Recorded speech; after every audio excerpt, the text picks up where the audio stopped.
Assalamualaikum warahmatullahi wabarakatuh. Selamat sore, salam sejahtera untuk kita semua. Salam rayu, salam untuk saudara semua yang ada di dalam maupun di luar negeri. Semoga sehat selalu dan yang sakit mudah-mudahan cepat sembuh, yang bekerja mendapat rezeki yang banyak dan berkah. Amin. Kekalahan di Piala AFF kemarin ya, sampai detik ini masih berbuntut panjang, bahkan ya, itu masih memanas. Arahnya kita tahu bahwa semua pressure, semua masalah dengan kekalahan di AFF itu adalah ke Kosin atau Sintayong.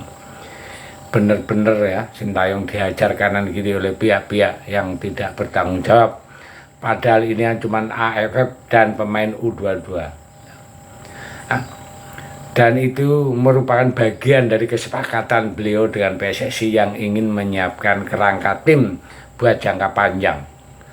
Nah, meskipun secara hasil belum maksimal, namun jika kita lihat dari sisi pandang yang lain, maka cukup banyak hikmah atau poin yang bisa kita dapatkan dari keputusan menurunkan tim muda di ajang ini.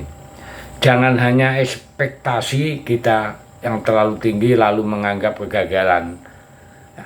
Jadi ini bukan akhir dari segalanya. Ini perlu kekompakan ya. Karena apa? Karena kalau kita terpecah belah, tujuan kita tidak akan tercapai.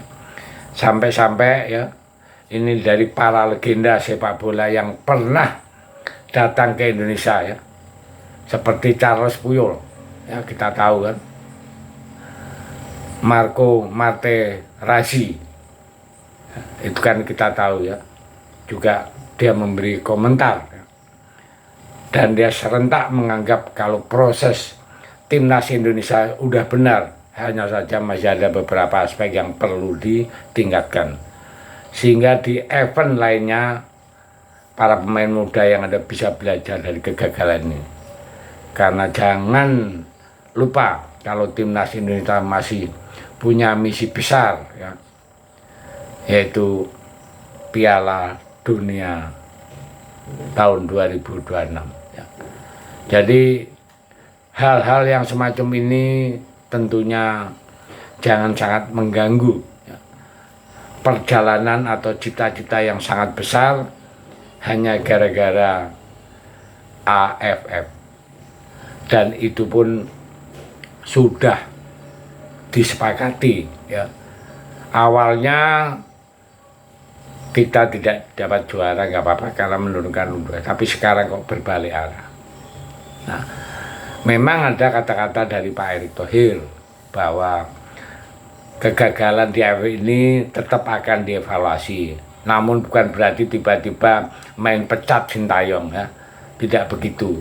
Piala AFF terus terang kalau ada yang bilang siapa suruh pakai pemain muda, nah ini juga perlu dipertanyakan yang ngomong begitu, karena statement itu adalah statement yang konyol.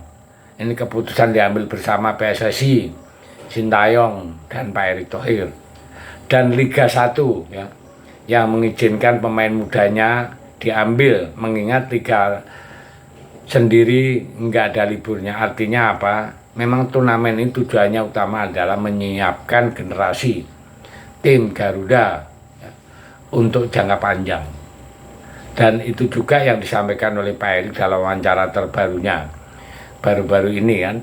Memang kita mau coba tim muda ya, usianya sekitar 20,3, karena memang persiapan kita juga untuk jangka menengah dan panjang.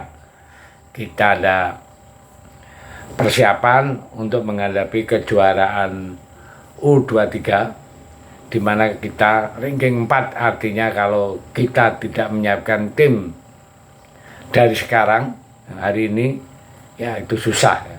Kita berusaha main di Piala Asia, bahkan juga usahakan lolos Piala Dunia.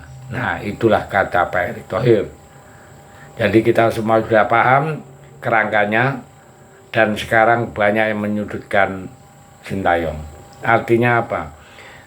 Ada orang-orang tertentu yang sekarang baru rame adalah ada buzzer-buzzer yang memang dibikin agar supaya menyudutkan Sintayong.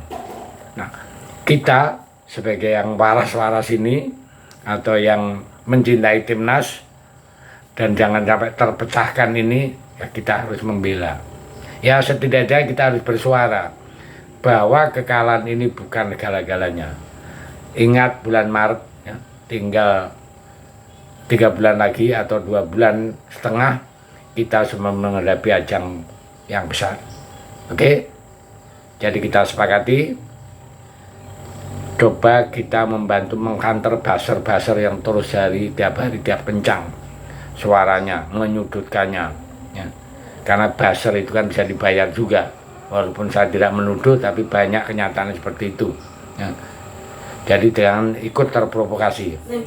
Mulai sekarang ya kita bersatu untuk masa depan yang lebih baik. Terima kasih. Merdeka.